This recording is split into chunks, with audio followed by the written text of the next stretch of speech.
Welcome to In the Lighthouse, your safe harbor from the storm, with your host, the Lighthouse Keeper, Daphne Collins.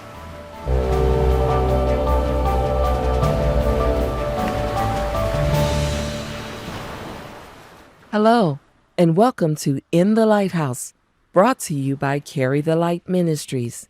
This is Daphne Collins, your host for our time together. The Lighthouse is your safe harbor from the storm. Well, now that you've navigated through the holidays, and for many of you, time with your families, are you ready to get started in this new year? I can only say this with absolute certainty. If God wills it, I will be here to greet you in the Lighthouse for as long as I can. I hope that you took some time to reflect on the true meaning of Christmas and perhaps watched or listened to our special Christmas episode, A Light in the Darkness. Carry the Light Ministries invited you to take a prophetic journey through Scripture with us, all the way back to the garden to see the faithfulness of God, who sent His only Son into this dark world to fulfill all that was spoken of old. If we get caught up in the busyness of life, we could miss how God is working behind the scenes, fulfilling all that He has purposed in the people who are called to His name. We now return to our regular programming, beginning with a new story about the courage of one woman who was willing to boldly put all of her faith in her Yahweh Rapha, the Lord who heals me. But before we begin, I want to remind you once again that you could message me directly at the Lighthouse at carrythelightministries.com or leave a comment below on our social media. If you know of someone whose story needs telling, let me know all about it. God uses our stories to bless others who may be experiencing trials of their own and need a little encouragement to persevere. Okay, let's get started.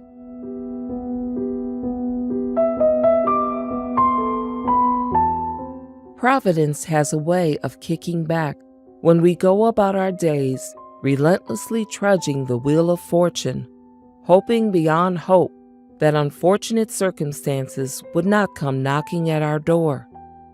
But if we're honest, many of us are willing to spin the wheel and take the risk that sickness would not be the sign left at our doorstep. We get caught up in situations, many of which can be of our own making, that develop into microscopic stressors wreaking havoc in our bodies. Even the healthiest of athletes can succumb to the black ball landing on their number on the wheel. When the news is heard, we must take time to comprehend its gravity and work through the emotions that will inevitably begin to form in our psyches. The sovereignty of God, for many of us, is brought to mind. Questions are formed and solutions are sought based on the information provided. Fight or flight becomes the overwhelming instinct as the enemy begins his campaign of attack. In such situations, how well armed would you be? Are you prepared to fight, or would you crumble under a blanket of hopelessness? Meet Patti Stoltz, a wife, mother, business owner, and a true fighter. Patti and her husband Randy attend the same church as I, appropriately named Hope Bible Church, where I first got to know Patti in our small group. God has a way of placing people in your path whom you know would make an impact in this world. In her own way, Patti has been doing just that. As a believer in Jesus Christ, Patti wears her faith like a badge of courage for anyone to see. This episode is entitled A Healing Faith and tells the story of faith under fire. It's a story of advocacy in the face of bureaucracy, faith versus science, and God's providential hand moving in the background to show his loving kindness and mercy in the time of storm. Patti's account is her own retelling as it happened, and although it's honest and straightforward, her opinions or decisions may not agree with some of our listeners. But the beauty of this is that in God's economy, all are free to make choices they believe will work best for them. Patti made her choice, and it became her battle plan. Some of what is spoken may not be suitable for certain audiences, so I caution adults and parents to use discretion with your young ones when listening to this episode.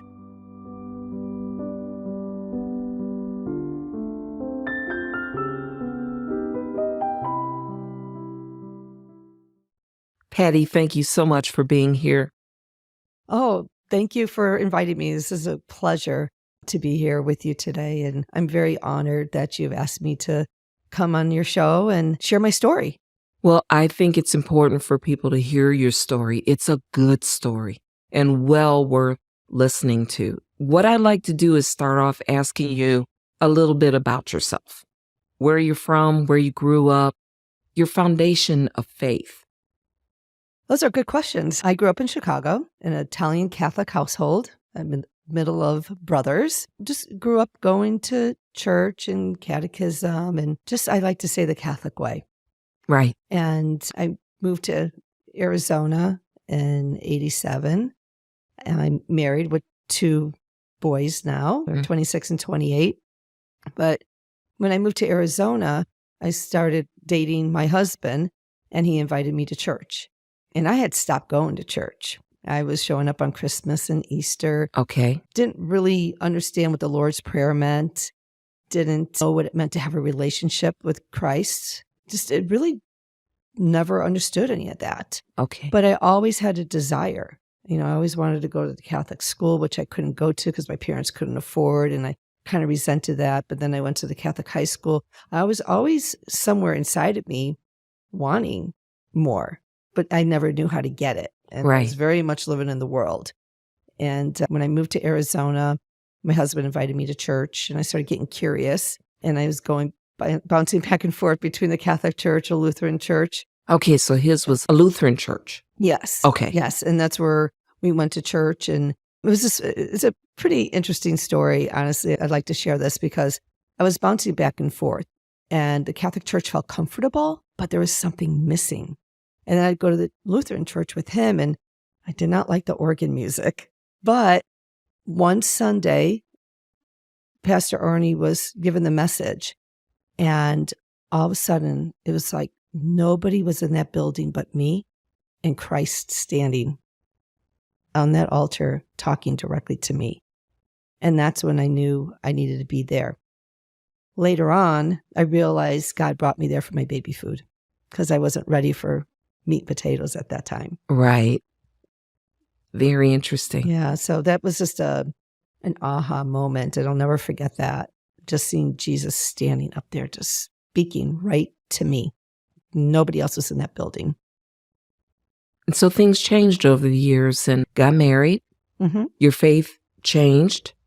You Yes. came to Christ, came to becoming a born-again Christian. Yes, and it didn't happen overnight. It was a gradual walk, and it really didn't happen until 2001.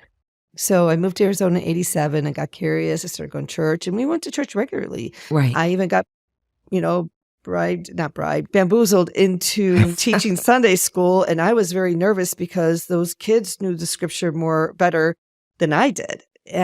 But that's where God was like pulling me, and I thought, okay, I'll try this. And I ended up teaching Sunday school. I got pregnant with my first child, and I just started talking to God. I went through some things at a young age, and I was just asking God to, provide a healthy baby for me. And I would just start these conversations with God. But it wasn't until 2001 that I learned what it meant to have a relationship with God. That's when I learned what it was like to surrender, to let Jesus take the wheel. What precipitated that change for you? Going through breast cancer, that diagnosis of breast cancer. And, nobody likes to hear that. Nobody likes to hear any kind of disease. Cancer always seems to be like the old shocker. And Right. the way people make it out is like, oh, you have cancer. It's horrible. You're going to die. And that is so far from the truth. And honestly, I knew I had it before the doctors confirmed it. So actually having some issues in 91 before my marriage, I started having high blood pressure issues out of nowhere. Teaching aerobics, personal trainer, healthy. And the doctors treated me for 6 years for high blood pressure. And I'd always say, why? Why? And I always was nervous because my dad had arteriosclerosis, heart disease, heart attacks. And I thought, am I going to have a heart attack? But I'm teaching 3-4 classes a day, right? So I'm in pretty good shape. My heart's strong. And it wasn't until medication wasn't keeping me under control. And the sad thing is, when I got pregnant with my first child, my blood pressure went to normal. And then after I had him, after about 2 months, the blood pressure went up higher than it was originally. And then I went back on medication, got pregnant again with my second child. My blood pressure went down back to normal. Right.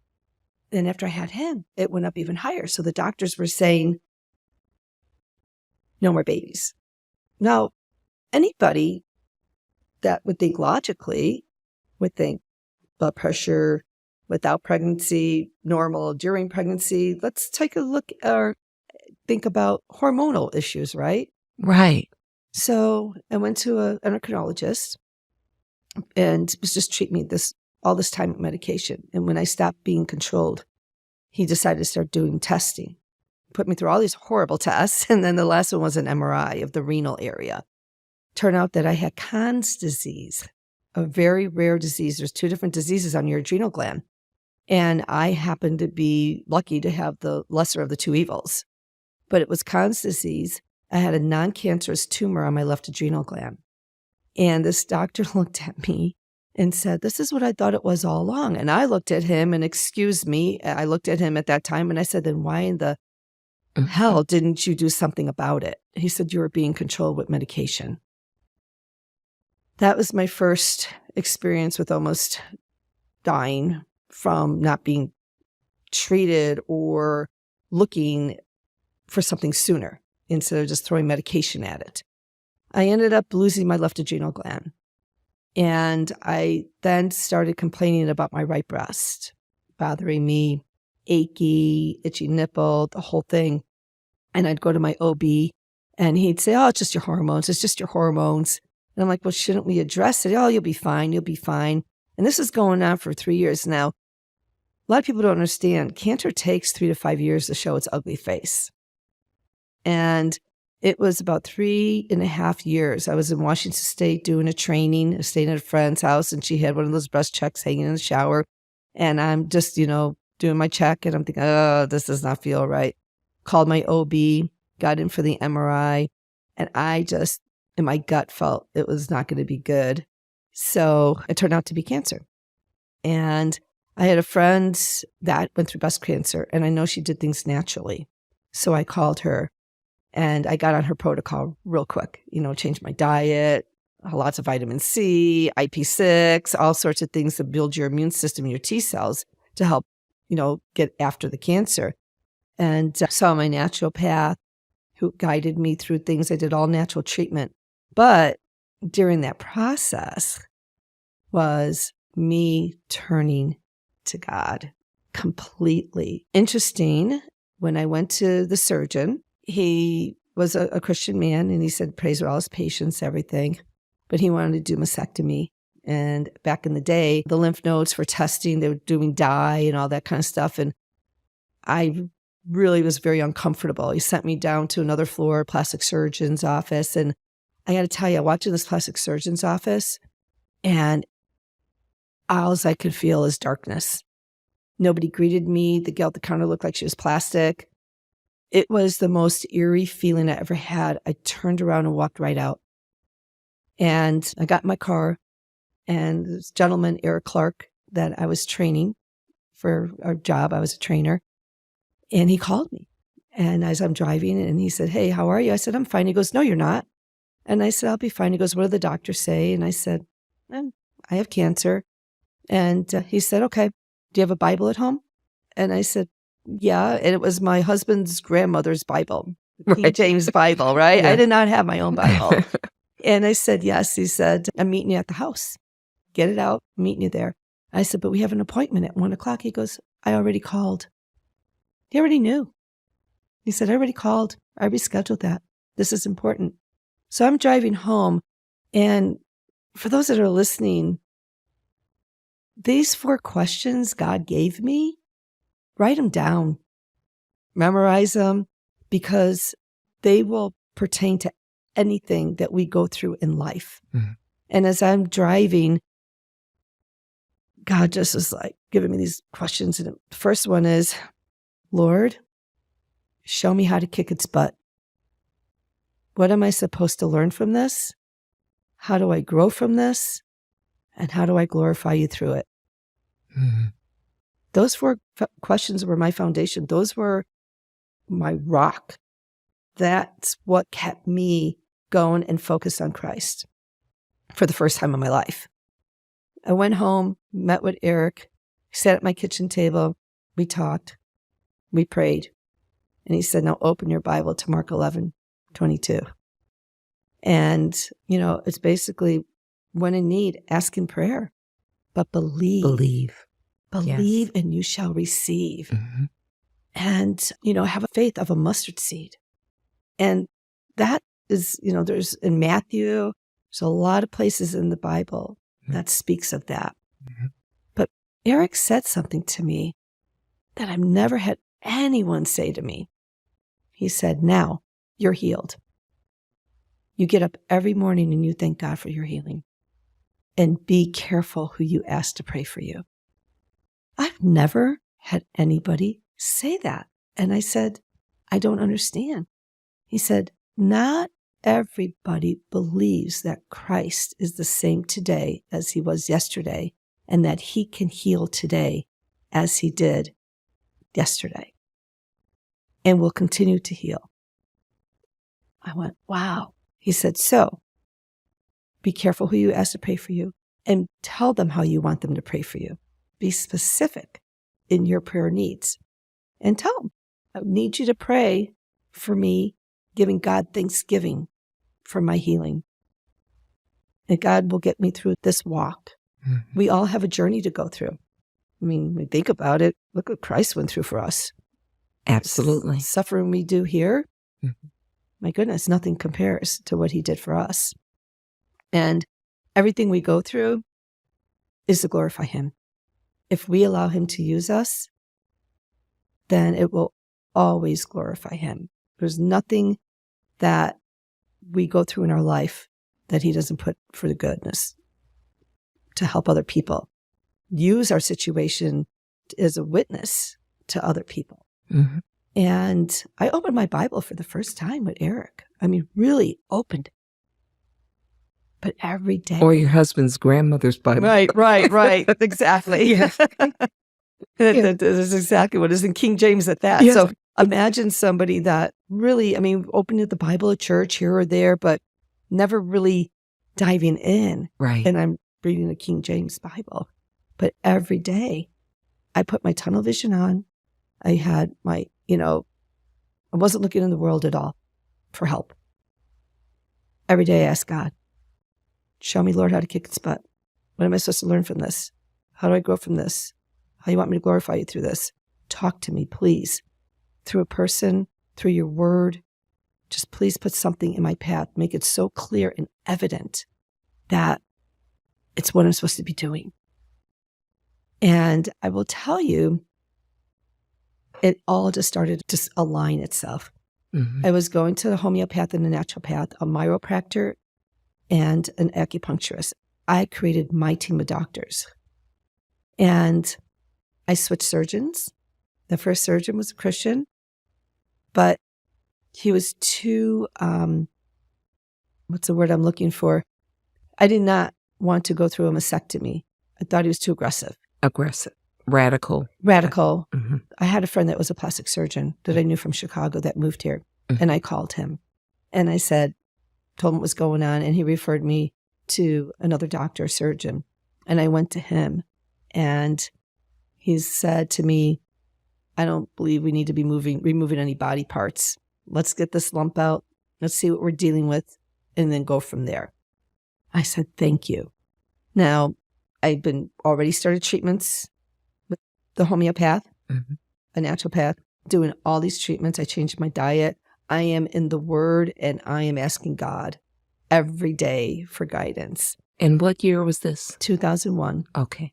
And interesting enough, I did not want my lymph nodes tested. And that is protocol. And it's not as bad today as it was in 2001, where they were going to take a bunch, right? And I said to my homeopath, I said to him, I want to get the cancer out, but I don't know about my lymph nodes. I'm nervous about it. I don't know. And he said to me, are you going to do chemo? And I said, no. I saw 2 friends in high school, perfectly healthy. One died immediately after chemo. The other one, back in 1976, was smoking pot during it. And I don't know where she's at today, but she seemed to have survived it. She graduated with us. And I said, no, I won't do chemo. He said, then why do you want to take the best part of your immune system away? We could take care of this. Okay. And I've been praying about it and praying about it. Remember my husband saying, I said to him, you're not saying too much. He goes, I'm nervous that you're not testing your lymph nodes. And I said, why? He said, well, Rob's wife passed away. I said, yes, and she had her lymph nodes tested. They were negative, and she still passed away. That was her journey. I said to him, Randy, I've been praying about this and praying about it. I know it's not there. I know it's not there. If I take my lymph nodes to have them tested, for me, it's like taking my hand and cracking God across the face. I can't do it. I just can't do it. So I called the surgeon up, left him a message, and he called me back. And I just dropped the kids off at school, and I had a friend put her finger in my face and who was in the medical field and said, you better go do that chemo. You have 2 young babies. Don't be stupid. And I just sat in my car and I thought, Lord, am I being dumb? Am I being stupid? Please, please, please, please talk to me. My phone rings. It's the surgeon. And he said, hi. And I said, I want the lump out, but I don't want the lymph nodes removed. He said, I think you're making a big deal out of it, but I'll do whatever you want me to do. This was a man who was listening to me. A lot of doctors don't do that today. Right. So I got off the phone with him, went home, and I put my rollerblades on, as I did frequently. And it was in February, and I'm rollerblading up and down, and my ears are getting cold. I'm like, Lord, I can't hear you. I can't hear you. I got to go home. I went home, opened up my Bible, and my phone rings. It was my old babysitter, Nancy. And she said, I want to take you out to lunch. Drop what you're doing. I go, oh, gosh, Nancy, my kitchen's a mess. I really got to clean it. She goes, nobody ever died from a dirty kitchen. Taking you out for lunch. Somebody from my church gave me a video and a cassette and said, you need to see this before you make any decisions. Now, mind you, I've been praying and praying and praying and, asking God, the lymph nodes, everything. I've decided not to. And I meet her for lunch. I get the video. I have heard of Dr. Lorraine Day. My chiropractor would run tapes in his office on her, how with God you could beat cancer and through nutrition and all these other things. But I never knew her story. Mm-hmm. So I popped the cassette in my car, and I am driving home, listening to her story, and I am bawling because there was my answer. She was a doctor. She was a scientist. In California, she had up the panel, board of doctors to find a cure for AIDS. Mm-hmm. And she developed a tumor in her chest, and it was cancerous. They would not do the surgery in California because she was refusing to do chemo. Right. She had to go to another state to get the lump removed, and then she did it all naturally. And I'm listening to the story because I never knew her story. I just saw her talk about it. So I was like, oh gosh, thank you, Lord. Thank you, thank you, thank you. I went in for surgery. Post-surgery, doctor looks at me and he says, you have some strong faith. I have never seen something like this before. So my first diagnosis through the biopsy was infiltrated ductal. And the post-surgery biopsy came back lobular in situ. That's like the beginning stages. Wow. And he said, if this is all you had in the beginning, I'd say go on your way. But because of the first biopsy, I'd like you to go see an oncologist. Mm. So I went to go see an oncologist, and I just told him, I said, before you say anything, you need to know me. The C in chemo scares me more than the C in cancer. With God's help, I'm going to figure out how to beat this. And he said to me, I think you can get away without doing chemo. Let's talk about radiation and tamoxifen and the drugs. And I sometimes wonder, had I not said that, if it would have been pursued to do chemo, had I not shared my fear of it. I don't know. But I liked the doctor because he respected me and heard me. He listened. He listened to me. Unlike what happens a lot today. And I just kept on doing all my natural stuff. I didn't do the radiation. I didn't do the tamoxifens, but I did a lot of other things. And every year, third year, second year, third year, it's like, okay, what are you doing? I've never seen anything like this. And I went in there with my baggie full of all my supplements, my diet, my IV treatments, everything. And I just said, here's my naturopath's name and number. I'm not going to tell you that your patient shouldn't do chemo, but I would tell you that it would be wise for them to combine the medicines, because we know chemo knocks everything out of you. It kills everything good. And then if the cancer comes back, it comes back with a vengeance because your immune system's been shaken so hard. But if they can mix it with some natural treatments and build up your immune system, then maybe you won't get knocked down so hard. So if the cancer comes back, you have a better chance at it, beating it again. That journey really brought me to the place in my relationship with Christ now. And he has used me to share my story with so many people over the years. And a lot of people don't know Christ. Right. Or they haven't been around him for a while, but they want to talk to me because of how my body healed through natural treatments. And that's how the glorifying of Christ comes in, was show me how to kick its butt, was my walk through the naturopathic way. Learning from it, I researched so much that I just didn't make a decision based on somebody telling me what to do on either side of the medical arena. You have your Western, Eastern, whatever. How am I supposed to grow from it? I grew in my faith, leaps and bounds. I mean, I thought my faith was there. I had no idea. It wasn't. My faith has grown leaps and bounds, and it continues to grow. But just having this journey to be able to open that door and to speak to so many people and sharing the faith, my faith walk. And I've had so many people say, I've never known anybody that had that much faith. It made a difference to the medical providers because they saw firsthand your faith and how you approached your diagnosis and how you came through with that. You kept those questions at the forefront in your thinking. Right. And it just continued. And who would have thought I would have gotten hit with it again in 2015? And that journey was different then too. Okay, so you had a first diagnosis was in 2001. Now you're telling me a second diagnosis came your way. Yes, and I was shocked because, I'm healed. Yes. I'm healed. God healed me. God healed you the first time, and you were able to be a bold witness to that healing, and God got the glory, right? That's how can I give you the glory? And then it comes back again. And this was a shocker. I had an implant. Okay. And I went for a mammogram, and the implant was busted, and I was severely bruised. And it's kind of sad. The gal that did the mammogram, her mother had just recently, maybe like 3 months, passed away from breast cancer. And sometimes I just wonder in her subconscious that here I am, a survivor in front of her. It was brutal. I've never had a mammogram that brutal. So I had to find a plastic surgeon to replace the implant. And the mammogram showed nothing.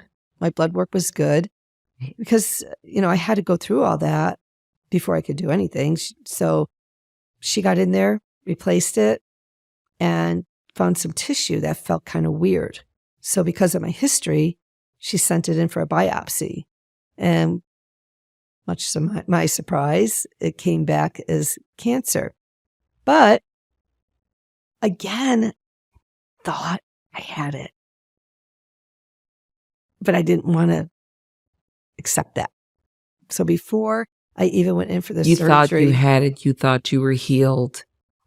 Are you saying to me that there were vestiges of the previous cancer still there? No. The So cells? no, that cancer's never come back. Right. So this is a totally different cancer. But for some reason, I just felt like something was How not is this right. possible that I have cancer again? And I didn't want to accept Right. it. And then when she told me, I was just like in shock. And this time I got depressed. Okay. First time I didn't get depressed. First time it was like, okay, Lord, it's you and me. I couldn't think about my kids. I couldn't think about anything. If I thought about if something would happen to me, I probably would have went down a dark valley. Right. But I never went there. I just focused me and God. That was it the first time. Second time, I got depressed. It was a gut punch. It was a gut punch. Our family went up to Flagstaff, Mm-hmm. and we were celebrating my mother-in-law's sister's 90th birthday. And I was still recovering from the surgery. And there was a lot of people there. I decided to go outside for a walk. I didn't tell anybody. I just left. I was walking in the street, feeling down, and I stopped in the middle of the street. And I started waving my hands and yelling and stomping my feet. And I said, Satan, I'm done. I am done with you. You do not have authority over my mind, my heart, my soul, my thoughts. God in me is stronger than you are in this world. You belong underneath my feet. You are the serpent's head underneath my feet. And I am yelling, waving my hands, screaming, and stomping my feet. And I'm thinking, The woman went into battle. I gotta tell you, I was like, felt so much better. Yeah. But I started laughing. And I started looking around and I thought, oh my goodness, people are looking out their window. They're going to, who is that crazy lady waving her hands, yelling and screaming and stomping her feet in the middle of the street? I kind of picked it up, and got right on it. You needed that. You needed that explosive type of battle. Yeah. To get the fight back. Yeah, absolutely. Because I didn't tell anybody I was feeling depressed. It was a mirage. I'm like, I'm okay. I'm good. I got this. But it was that moment where I was just like, nope, Satan, you have no authority here. I'm done with you. So what was the battle plan? The battle plan went back into complete trusting God. Same 4 questions? Same 4 questions. Ah. Same treatment plan. Okay. But every journey, there's a reason we become ill. And it's an emotional tie to our journeys and our stressors. So stress is the number 1 cause of disease. You can look that up. You'll find it anywhere. John Hopkins, anywhere. Mm-hmm. Stress causes disease. People will say, I'm not stressed. But it's not just the physical stress that you feel. There's an emotional stress of your past, of things that happen. The first time was an emotional stress. I was angry with my husband. There was a lot of financial woes, up and down, up and down. And I grew up in a very blue-collar family. We didn't have a lot of money, but we had a roof, food on the table, clothes on our back. We didn't have any extras. Bare necessities. But I grew up to be very frugal. Mm-hmm. I never was without money in my bank account. Didn't have a lot, but it was never without it. And we got to a place where we lost everything. And I was mad. And I couldn't just be mad at him. I was mad at me because I didn't put my foot down. I also wasn't turning to God. And you were in control. I was in control. And when I wasn't in control, I became angry and bitter. Right. Okay. And I pushed it out on my husband. It got the target on his back. Mm-hmm. But I was mad at me. And 2 kids, babies, the whole thing. Mm-hmm. And after a while, that just eats away. Does. Second time was a little bit of a different stressor. I was so busy. Work, things were going on in the business. I wasn't taking care of me. And I kind of lost focus. Let's take a moment for this short break. When we return, we'll hear more from Patti in this episode of A Healing Faith. Have you ever considered what it means to be a Christian? In Philippians 1:21-25, the Apostle Paul describes what it means to be a Christian. It means living with a single passion in life. Paul said, "For to me to live is Christ." Paul was driven and consumed with living for Jesus. It means living with a selfless purpose in life. Paul said, "I will remain and continue for you all for your progress." All he could think about was what would be best for them, not him. Paul was consumed with the needs of others and what was best for them. And it means living with a simple plan for life. Circumstances and suffering could not distract Paul because he kept his eye on the prize, that one day he would be with Christ. Beloved, it is an incredible privilege and responsibility to be a Christian. In 2023, I challenge you, like Paul, to determine to live for Christ, to intentionally put others' needs before your own, and to live motivated by the reality that at any moment you could be in the presence of Jesus. Oh, that will be glory. Praise the Lord. This is Lane Wilder for Carry the Light Ministries, bringing you insights from an elder.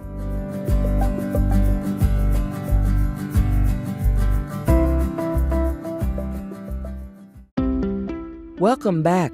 Let's continue with part 1 of A Healing Faith and our interview with Patti Stoltz. I was so busy. Work, things were going on in the business. I wasn't taking care of me. And I kind of lost focus. And You were burning the candle at both ends. Exactly. So that was my second stressor. Okay. My body was already healed, but once my naturopath told me, I will always have to detox. Once your body breaks down with any kind of disease, you are susceptible. So you will always have to take care of your body. And that's what bothers me in the medical field today. Say, oh, do your chemo, eat your chocolate cake, eat your pie, go have a milkshake, go do this, go live your life how you want, go ahead, have your glasses of wine, whatever it is. But that is stressors on your body. It makes your body toxic. Your body can only consume so much of that. Have some once in a blue moon, maybe a special occasion, an anniversary, a birthday, on Thanksgiving, on Christmas, on Easter. That's maybe 5 times out of a year. Enjoy it, but don't overindulge. But I don't like the idea of burn it, cut it out, pill it, because that's not getting to the cause. And that's my whole point. There's a reason why our body gets sick. You can't burn it, cut it, pill it. You wanted to get to the cause. You got to get to the root. Removing body parts, mastectomies, whatever the case that is. And sometimes you need to. Don't get me wrong. I'm not saying not to do it. Right. I'm just saying that in my case, I was fortunate, caught it early. But if you take the fruit off of a tree, orange tree, apple tree, whatever the tree is, and you don't take the root out of the ground, the fruit comes back the next season.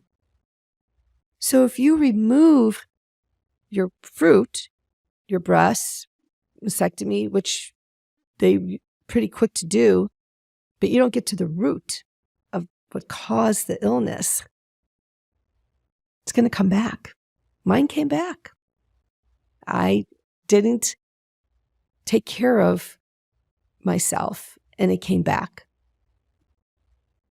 But God healed me again. Your issues, the root, were environmental. Environmental and some emotional still. I still the had some emotional stuff going on. Yeah. I still had some issues that I hadn't let go of in my past, things in my marriage. Okay. So I had to deal with those. God was pointing those out to you. Mm-hmm. Yeah. And I wasn't taking care of myself. So yes, very environmental. Okay. Very much so. Stressors, angry with things going on Right. with corporate, Yeah. just things out of my control that I wanted to control. Yeah. Right? Yes. I hadn't learned to give up control yet. So God was just like, Very okay, familiar. here we Yes. go again. Yeah. Round 2. Uh-huh. Oh my goodness. Were the effects the same as the first time? The pain, did you know, kind of had an inkling of it, or did you just deny it? How long did you sit on it before you accepted and decided to go into that battle in the street? The battle in the street, the recovery on this one was difficult because right after surgery, I was in a really bad car accident. Okay. Yeah, it was pretty bad. And the paramedics looked at me and said, boy, you got somebody looking out for you because you shouldn't even be alive after this. And so Wow. I was in quite a bit of pain. Mm. And I would say it was about probably a good month because I was in a lot of pain. And it was about a good month before we went to Flagstaff. After that, when I had my screaming, yelling Right. in the Right. street. And so it was different. I wasn't in Okay. pain the first time. And with the adrenal gland situation that I had removed, Right. I was so sick with that. I thought I was going to die. But the adrenal thing, the high blood pressure is what triggered that, what Right. brought you to the doctor. And then the other things came later. Mhm. But the second time with the breast cancer diagnosis, there were no triggering events, nothing to really, it was the environmental causes, the thing, Right. Okay, gotcha. Right. Yeah, exactly. And then you're healed. So God healed you And- the second time. So here's the second time. Wow. After the car accident, I had to go back in for surgery because the plastic surgeon that took the tissue out, it didn't come back with clear margins. So I was so swollen from the car accident, surgery. So I called my naturopath. Well, I went to see the same surgeon that I saw in 2001. Okay. And ironically, things started changing with him. He's like, if I remember correctly, you turned down treatments. And I said, well, I didn't turn down treatments. I just turned down chemo. And he said, oh, and I said to him, I go, well, could you look at me and tell me that if I would have done chemo, I wouldn't be sitting in your office today? And he said, well, no, I can't. I said, it's been since 2001. Here it is, 2015. It's a lot of years Right. without any setback, all natural, right? And feeling good and building up and never being sick. So he wanted me to get an MRI to see what was going on before he went back in. Mhm. But I was so swollen from the car accident. I called my naturopath. I said, do I need to take a sedative to get through this? She said, no. It's so swollen, Patti, an MRI, it's not gonna film right. Mhm. So we started treatments right away. I did treatments for 7 weeks. Swelling came down. Went in for the MRI. Nothing was found. I did not have to go in and have a second surgery. No surgery. No surgery. The MRI, there was no cancer to be found. After 7 weeks of treatments and praying, people praying over me, and just having that faith again. Was your faith stronger the second time than the first? You know, it started out wavering.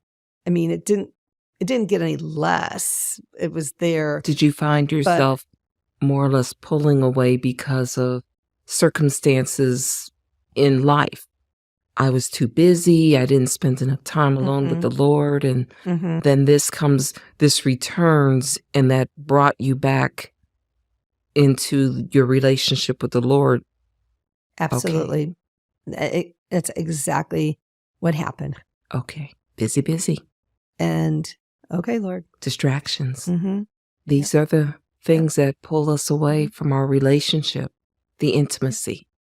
Exactly. And I was still sharing with people, Right. but I wasn't taking care of myself once again. Right. I wasn't nourishing myself, being in the Word like I was. And I think we all go through seasons like yes, that. we do. But we just shouldn't stay in them. Some of us take really good care of our bodies. Some of us take very good care of our minds and renew them in ways that are, for educational purposes. But not many of us remain steadfast in our spiritual care. Mm-hmm. And that is probably the most needed because it will take care of all those other areas as well. Absolutely. And the spiritual care, one of the scriptures that was shared with me was Isaiah 53:5. By his wounds, you are healed. And a lot of people, I think, don't really understand what that means. Right. It's a spiritual healing. And without that spiritual healing, you can't have a physical healing. And God went to the cross Yes. for us, for our sins, to heal us spiritually. Yes. And so, because we were spiritually lost. Right. In darkness. And so I didn't understand that back in 1998 when I was having the adrenal gland removed. Okay. I met a dear friend, mother on a cruise, and she prayed with me. Her and her daughter prayed with me the day of that surgery. But one of the scriptures she shared with me, by his wounds, you are healed. I didn't understand what that meant back then. It wasn't until 2001 and I started my relationship and growing and learning what God had for me is when I realized, wow, that and is the good advice healing. you received from your friend who met you at your home and pulled out your husband's grandmother's Bible and saying to you, that good advice he gave you about believing. Mm-hmm. Just, okay, you're healed. And you be in that mindset. Yep. Exactly. And I never lost focus of that. Yes. And when somebody said something to me that was trying to derail me, I'm like, nope. I was so strong. I stood so firm on God's word that nobody was going to make me waver.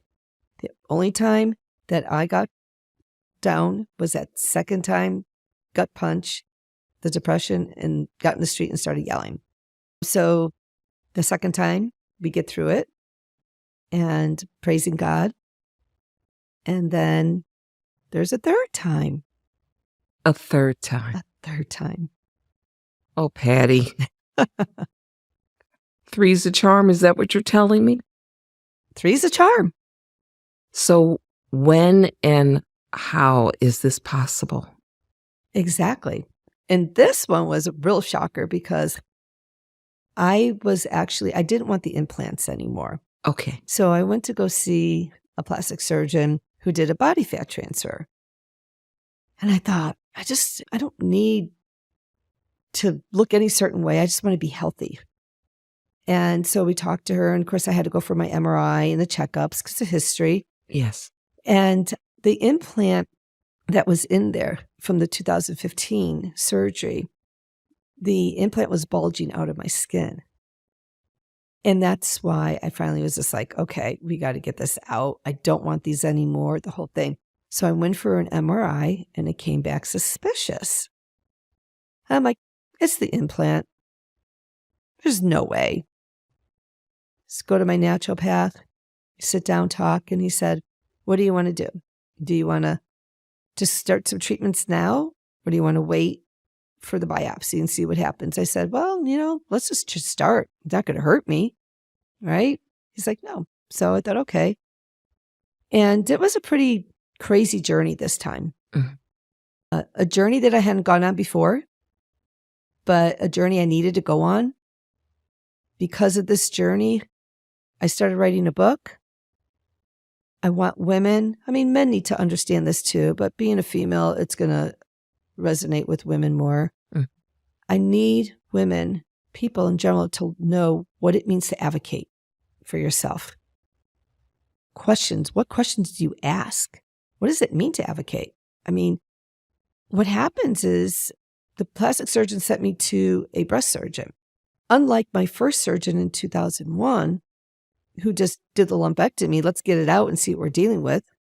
This one wanted to send me to an oncologist, a radiologist for radiation, genetic testing to see if I carried a gene. And I'm just like, well, can we just get this out and see what we're dealing with before sending me to other doctors? And she just wouldn't do it. But I followed protocol. I went to the oncologist. And unlike my first oncologist who listened and respected me and worked with me, and it might have been hard because she's young. She looked at the test, went over everything with me. I told her, I said, I already started treatments with my naturopath. She said, you're doing what? I said, well, I've started treatments with my naturopath already. And I said, please understand that the C in chemo scares me more than the C in cancer with God's help. And she cut me off. And she said, I wish I would have recorded this conversation. She cut you off at the fear that it was when the God part came in. Okay. Yep. That was more offensive to her than your fear of the chemo Mhm. treatment. Interesting. She said, we do chemo so the cancer doesn't come back. And I just looked at her and I said, so you're telling me if I would have done chemo, I wouldn't be sitting in your office right now having this conversation with you. You're telling me if I do chemo today, I will never see the face of cancer again. Guaranteed. She says, well, I can't guarantee that. I go, but didn't you just say we do chemo so the cancer doesn't come back? And she was getting flustered. And I said, look, I am the nicest person, but I will be your royal pain in the butt. I will be the person that's going to ask questions. I will be the person that needs to research, pray about it. And if God guides me to do chemo, then I will do it. But I will tell you right now, I will not do it without my natural treatments. She says, well, we'd have to talk about that.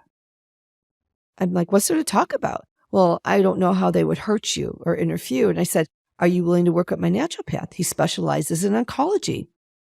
She said, well, we'll have to talk about that too. And at that point, I was like, okay, she's not listening to me. She's not hearing anything I'm saying. She wants to do it her way or it's the highway. Mm-hmm. When she was not even if she fibbed, yes, I'd be willing to talk to your oncologist. But no, not even showing any willingness at all. And then she wanted to put me through some tests, a bone scan and a CT. And I said, okay. And then she started talking about nuclear, the nuclear stuff they put in you. Right. And I said, whoa, wait a minute. Time out. Is there a reason I need to have these? Is there something indicating that the cancer's elsewhere? Should I be concerned? Well, no, but we want to make sure. And I said, well, if we're going to make sure, and you're going to put me through 2 tests, putting stuff in me twice, let's just do a PET scan. Poison me up once, not twice. And she's like, well, and she told me the same thing that my first oncologist told me in 2001. She said, well, your insurance won't cover a PET scan. Why? Same thing my first oncologist told me. You have to have a reason to order a PET scan. They have to think that it's elsewhere in your body, in your organ. They have to have a reason. And I said, so the insurance won't pay for a PET scan, but they're going to pay for 2 separate tests and inject me twice. I said, just listen to the person I am, please. I need the information. I need to research it. I need to pray about it. If God leads me to it, I will do it.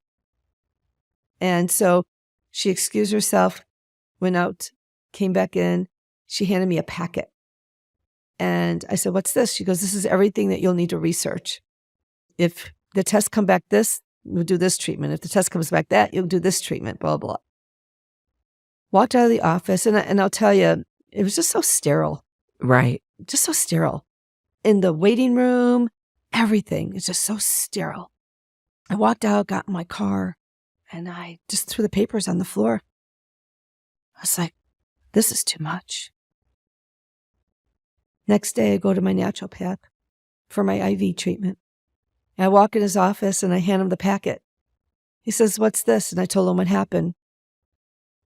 He took it, threw it in the garbage. He said, you don't need to worry about this. And I started bawling for the first time, just crying for the first time. And I said, this is too much. This is too overwhelming. This is, just, I can't do this. This is just too much. I don't know anybody listening. When was the last time your doctor ever got up and came and walked over to you and dropped what he was doing and hugged you and said, I'm going to take good care of you. I don't want you to worry. That's wonderful to hear. No, not many do. It's all I needed. Right. I sat in that chair, got hooked up on my IV, and felt better. I went to the genetic counselor, and I said, why do I need this? Well, if you come back positive, it would change the course of treatment the doctors would want to do. I said, but I'm not going to change the course of treatment. I'm staying with my natural treatments. Right. And she said, yeah, but they might, if it's positive, they'll probably recommend hysterectomy and, double mastectomy. And I said, I'm 62 years old. Why do I need to know this? I already know I have cancer. And God's healed me twice from cancer, saved me from a car accident the paramedics said I should have died in. Why do I need to do this? She said, well, do you have any daughters? No.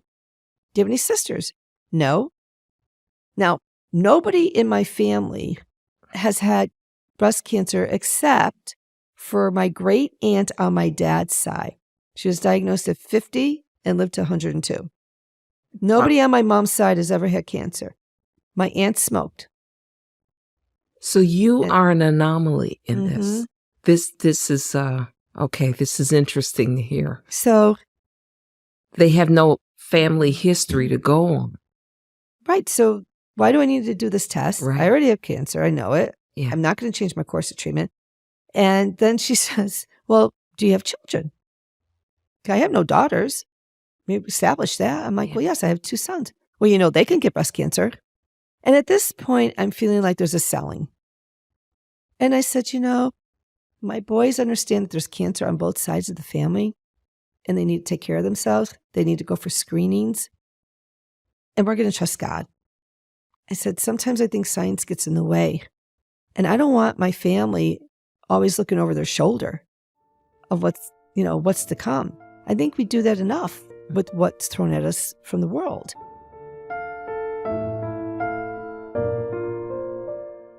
How many of us can stand against the giant of cancer one time, let alone 3? This first part of Patti's story demonstrates a faith in God's providence to heal for those who believe. To believe is to take risk. When there is no possibility of explanation, even from the scientific community, we are left with questions that are simply beyond our comprehension. The fact remains, God is in control. We are not. Patti chose to lean on the everlasting arms and trust in His providential care with 4 questions that became part of her battle cry. She polished up her armor and took on the battle stance of advocacy for herself, knowing that Yahweh Nisi, the Lord our banner, goes before her into battle and would never forsake her as long as she trustingly followed His lead. Please join me next week to hear the conclusion of Patti's remarkable story, A Healing Faith, a tale of courage in the midst of illness. Transcripts for this and all future episodes can be found in our show notes, as well as information provided to us from our guest. Do you have a story of courage under fire? I want to hear from you, so please email me at thelighthouse@carrythelightministries.com or post your comments below. Please subscribe here, like us, share our videos, and hit that bell to notify you when we upload new content. We welcome you to find us at The Lighthouse on the web at www.carrythelightministries.com. I'm your lighthouse keeper, Daphne Collins, for In the Lighthouse. Until next time, be blessed.